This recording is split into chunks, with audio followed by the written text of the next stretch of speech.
बातमी आहे ती कोल्हापुरातून। कोल्हापुरामध्ये गोकुळच्या दुग्धजन्य उत्पादनांना हलालचं प्रमाणपत्र घेण्याचा वाद चिघळतोय। कारण धर्माधारित हलाल प्रमाणीकरण व्यवस्था तत्काळ बंद करा अशी आग्रही मागणी हिंदू जनजागृती समितीच्याकडून करण्यात आली आहे। हिंदू जनजागृती समितीचे राष्ट्रीय प्रवक्ता रमेश शिंदे यांनी गोकुळचा पैसा हलालसाठी वापरणं चूक आहे असं म्हटलंय। त्यांच्याशी बातचीत केली आहे आमचे प्रतिनिधी अमरसिंह पाटील यांनी।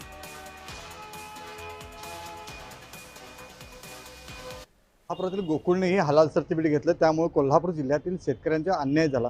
परंतु हे हलाल सर्टिफिकेट का घ्यावं लागतं यासाठी बोलण्यासाठी आपल्यावर आहेत हिंदू जन समितीचे एक प्रवक्ते रमेशजी। काय सांगाल की हा हलाल सर्टिफिकेटचा पैसा कुठे जातो?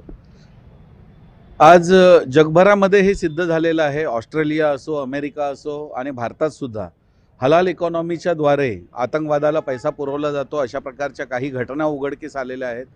भारतामध्ये तर ज्यांच्याकडून गोकुळने जमियत उलेमा हिंद नावाच्या संघटनेकडून हलाल सर्टिफिकेट घेतलेलं आहे ते जाहीरपणे सांगतायत की आम्ही या देशामधल्या 700 आतंकवाद्यांच्या केसेस लढतो आहोत।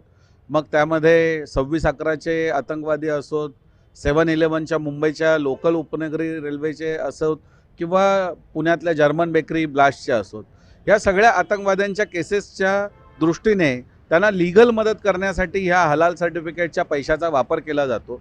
त्यामुळे आपल्या सर्वसामान्य नागरिकाला माहीतच नाही की हलाल सर्टिफिकेटचा पैसा नेमका कशासाठी वापरला जातोय आणि ही बहुसंख्य हिंदूंच्या सेक्युलर भारतामध्ये या इस्लामी हलालची सक्ती का, हा सगळ्यात महत्त्वाचा प्रश्न आहे। ज्या पद्धतीने उत्तर प्रदेशमध्ये बंदी घातली तशाच प्रकारची बंदी संपूर्ण भारतामध्ये यावी, हलाल मुक्त भारत बनावा या दृष्टिकोनातून आमचा प्रयत्न चालू आहे आणि या दृष्टीने आम्ही निश्चितपणे पुढे प्रयत्न करत राहू। देशविरोधी कारवाई करणाऱ्या लोकांना हे पैसे जातात, त्यामुळे हलाल सर्टिफिकेट ग्राह्य नसावं आणि त्यामुळे भारतामध्ये हलाल सर्टिफिकेटला बंदी यावी अशीच मागणी सर्व नेत्यांनी केली। अमरसिंह पाटील, जय महाराष्ट्र, कोल्हापूर।